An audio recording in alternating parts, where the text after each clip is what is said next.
Chapter 22. Dismay painted on both their faces, Malou and Dan looked at their surroundings. They couldn't have been more at a loss to know where they were. The road ahead of them was sandy and hardly defined, for its verges were covered of tall grass and bushes they didn't recognize. If another vehicle should come in the opposite direction, they would not be able to pass each other side by side. Damianos climbed in the back of the cart and settled comfortably on some of the cassava leaves that he had laid over the wooden boards. Looking at Malou and Dan in turn, he smiled and said, "Why don't you two climb onto the front seat and use whatever means at your disposal to move the bullocks?" Throwing down a glance at his outfit and his sandals, Dan shook his head. "Leather sandals and cotton pants, is that all you could find in your wardrobe?" Damianos guffawed. "I could snap you into a tuxedo and Malou into an evening dress if you like, but I don't think it would make any difference to the bullocks. Do you?" "Okay, if that's what we should wear in whatever country this is, I am all for it. We shouldn't be offending our neighbours, now should we?" Dan replied, sarcasm lacing his words. "You are in India, and you are both well-to-know farmers," Damianos finally informed them. "Your station is determined by the type of clothes you wear and by the goat-leather sandals on your feet, and as for you, Malou, the muslin sari you're wearing would be worth a mint in England." "All right," Dan said to Malou, getting irritated. "Let's get on with it," as the both of them climbed onto the front seat of the cart. Once they were sitting on the cushioned boards, Dan took the tall cane and whip at his side and snapped it at the beasts in front of them. To their surprise, the bullocks grunted but began walking. "That wasn't so difficult," he said to Malou, throwing her a smile. "I thought these two would be a lot more stubborn than this." The words had hardly escaped his mouth when the bullocks stopped under the force of the dragging front wheels. "Now what?" Dan said, shooting a quick glance at the wheel to his right. "Oh no," he exclaimed, jumping off the cart. "What is it?" Malou asked, looking down at her husband. He appeared puzzled. The wheel was stuck in one of the ruts on the side of the road. However strong the bullocks were, they wouldn't be able to pull the cart out of the runnel without some assistance. "Let's get off the cart," Dan suggested. "It will make it lighter for the bullocks to pull it out of the hole." Already down on the ground, Malou went to the front of the cart to get to Dan's side. "Hey, look, Dan," she said, waving to him. "The yoke is not properly fitted around their chests." Although she had never seen yoked oxen before, it seemed to her that something was wrong with their harnesses. Damianos, meanwhile, didn't move from his spot. His devious smirk would have told anyone that he had accomplished part of his plan. When Dan joined Malou, he saw what she meant. Strangely, the knowledge of what he had to do came to him easily, as if he had handled this sort of trouble his entire life. "Okay, let's get these things latched correctly," he said, already slipping his arm between the beasts. "These belts are preventing them from pulling forward." A few minutes later, when the yoke was refitted properly and the bullocks seemed relieved from their strangling hold, Dan said, "Why don't we walk with them for a while, so that we see where they go?" "Good idea," Malou agreed, placing herself on the side of one animal and Dan on the other. All the while Damianos had been watching the couple with renewed pleasure. "They're going to make it," he thought. Dan's ingenuity has no bounds, apparently, which is good. However, even with the lightened cart and the eased yoke, the bullocks didn't seem able to extirpate the wheel from the rut. Dan swore under his breath and returned to see what he could do to slide the wooden wheel out of the dusty runnel. "That's like having the wheel of the car stuck in the snow," Malou remarked as she came to Dan's side. "Yeah, except that here we've got nothing to ease that darn wheel out of the hole." "Or maybe you could use some of these," Damianos said, bringing some of the cassava leaves with him as he stepped down from the back of the cart. "Good idea," Dan said. "Let's slip them under the wheel while you—" he shot a glance at Malou. "Go and coax the bullocks to walk on?" Malou giggled. "I don't think if sweet-talking these beasts will do the trick, but I'll try anything." "Thanks, son," Dan replied, grabbing some of the leaves from Damianos' hand. "And that's supposed to increase my determination to get on with this task, is it?" He looked at Damianos pointedly, while slipping the leaves under the wheel as best he could. "If you think this is not enough of an exercise in perseverance and determination, perhaps this will help." And with a snap of his fingers, the clouds overhead gathered and heavy drops of rain began to plop over the cart and road. In minutes the sky seemed to have opened up in cascading, unstoppable rain. "What did you do that for, you damn cat?"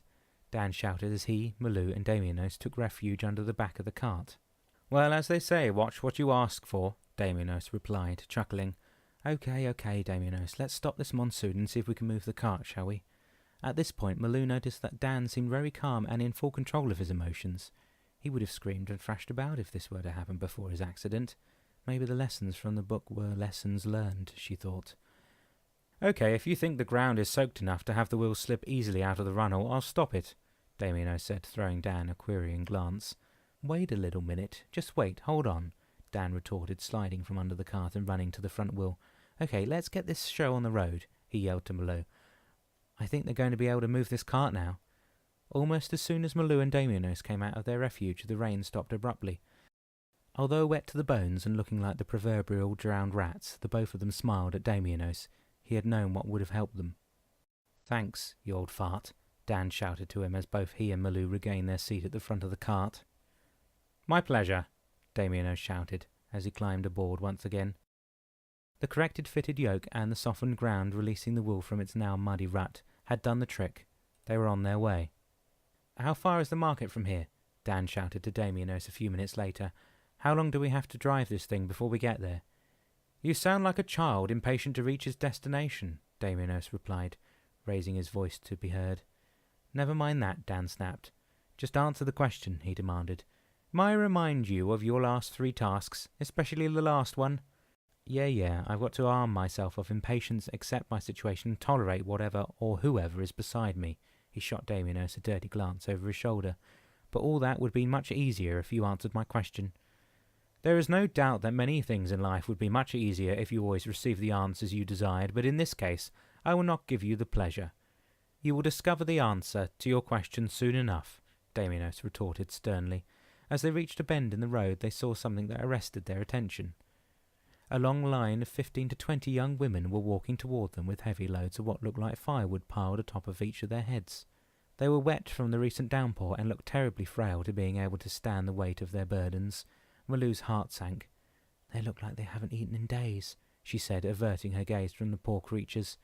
That's probably the case, Damiano said from behind the couple. The wood you see piled on top of their heads represents their only means of living.